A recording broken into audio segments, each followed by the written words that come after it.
Bismillahirrahmanirrahim. Alhamdulillahirrabbilalamin. Kita sampaikan ya mengenai konflik agraria di Dago. Jadi konflik agraria di Dago itu sangat kompleks. Jadi bukan hanya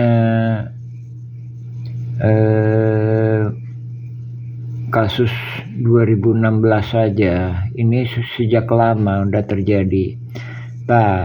Adapun kasus 2016 pun itu tergugat itu cuma ada di sini sampai di sini. Ya, sedangkan objek gugatan itu sampai di sini. Dan perlu tambahan lagi, sedangkan di sini dimanipulasi. Sementara di sini ini subjeknya nggak digugat, ini dimanipulasi. Lain daripada itu ada beberapa titik, ada 9 poin ya. Jadi yang perlu kita pahami itu kita harus dulu memahami kasus ini apa ya. Terus kedua, ini ada SHM 80 meter. Nah, ini juga terkait. Terus ada lagi SHM 270 meter. Nah, jadi ini terkait gitu. Jadi kalau ini nggak penyelesaiannya ini, jadi ada kaitannya dengan yang besar itu tadi. Terus ini SHM ini bermasalah. Terus ada wakaf masjid dan wakaf lainnya lagi. Terus ada PPB 15.000 meter. Jadi ini ntar polusinya di sini ya. Ini baru poin 6. Terus kasus makam warga. Terus ini ada penghalang-halangan hak. Nah, ini korelasinya dengan adanya kolusi saling gugat. Jadi pihak-pihak korban substansinya itu malahan nggak tergugat gitu. Nah, barulah ke poin 9. Ya, satu versi menyatakan adanya gugatan Mueller, tapi kita menyatakan ini bukan gugatan Mueller, tapi kolusi saling gugat ya. Nah, ini kalau cuma diselesaikan di iniin gugatan Mueller, ini pihak tergugat ini bisa berkolusi.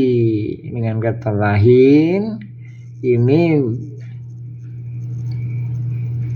kalau pihak tergugat menang pun ini bisa dikolusikan. Ini kan udah dikondisikan. Ini baru poin 9 ya. Sedangkan poin sebelumnya ini ada Masjid Al-Hikmah. Ini juga udah dikondisikan pihak-pihak inilah yang akan maju sebagai tergugat utama gitu ya kan. Dan daripada itu ini dimanipulasi. Kampung Cirapuhan ini diubah jadi Dagolos.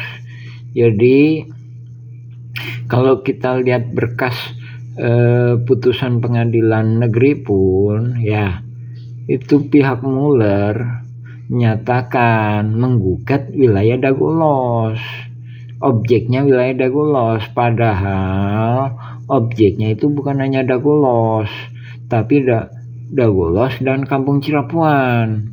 Lain daripada itu, pihak tergugat pun mengajukan dalam pengadilan tinggi itu mengajukan permohonan kepada hakim supaya hakim memerintahkan BPN untuk membuat surat sertifikat RT di RW 2. Nah, ini udah pengalihan. Jadi kalau udah lolos itu identik dengan RW 02.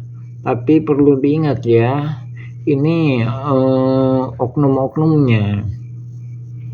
Terus perlu juga diingat, Kampung Cirapuan itu identik dengan 01. Nah ini seolah-olah subjeknya itu dialihkan di sini ya. Jadi ini objeknya itu 50% sampai 70% itu di RW 1 Kampung Cirapuan. Sementara subjek yang tergugat itu cuma kurang dari 1%. Ya, itu pun masih banyak masalah gitu ya. Nah, jadi makanya kita sarankan pada pemerintah ini harus dibatalkan demi hukum atau non executable, jadi tidak bisa dieksekusi karena pihak tergugat menguasai kurang 50%, cuma menguasai di sini pihak tergugat itu, sementara 50%-nya lagi itu nggak tergugat. Lain daripada itu, nah ini yang 8 poin tadi yang kami sebutkan di awal. Ya alhamdulillahirabbil alamin. Assalamualaikum warahmatullahi wabarakatuh.